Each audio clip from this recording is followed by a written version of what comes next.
School love story নিয়ে nostalgia তৈরি করবার মতো মুভির কথা বলা হলে ভারতীয় চলচ্চিত্র জগতে খুব কম মুভি রয়েছে, যার অধিকাংশই অনেক আগের। এর ভেতরে রহনা হ্যায় তেরে দিল মে, মোহব্বতে, জো জিতা ওয়াহি সিকান্দার এর মতো কিছু মুভির নাম বলা যায়।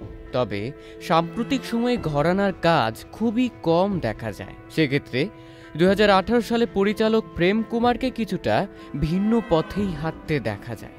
কিছু কিছু ছবি থাকে যেগুলো শেষ হওয়ার পরও লম্বা সময় ধরে দর্শকের মনের কোণে রয়ে যায়। দর্শক বারবার ভাবে, এরপর কি হলো চরিত্রদের ভাগ্যে? কোনো সিকুয়াল কি আসবে? 2018 সালে মুক্তিপ্রাপ্ত তামিল ছবি 96ও যেন ঠিক তেমনই।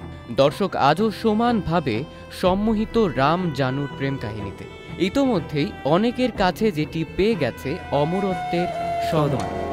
250টিরও বেশি ডিজাইন অপশন নিয়ে ওয়ালটন স্মার্ট ফ্রিজ, বোঝে আপনার প্রয়োজন।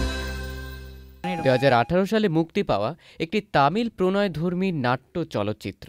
ভ্রমণ আলোকচিত্র শিল্পী রামচন্দ্রন ওরফে রামের কৈশোরের প্রেম স্মৃতি রোমন্থন ও তার প্রেমিকা জনকী দেবী বা জানুর সাথে বিদ্যালয় পুনর্মিলনীতে দেখা হওয়ার মাধ্যমে কাহিনী আবর্তিত হয়।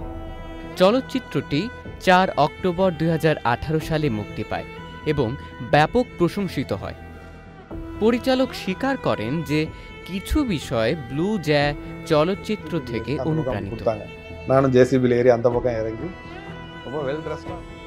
তৃষা কৃষ্ণন এই চলচ্চিত্রটিতে অভিনয়ের জন্য ফিল্মফেয়ার সেরা অভিনেত্রী পুরস্কার তামিল পেয়েছিলেন, আর বিজয় সেতুপতি পেয়েছিলেন সেরা অভিনেতা বিষয় শ্রেণীতে ফিল্মফেয়ার পুরস্কার।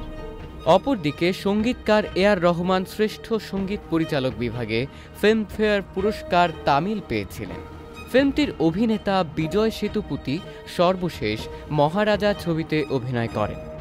মাত্র 20 কোটি বাজেট থেকে 110 কোটির বক্স অফিস কালেকশন করে যেটি এখন 2024 সালের তামিল টপ গ্রসিং মুভির তালিকাতে চতুর্থে অবস্থান করছে।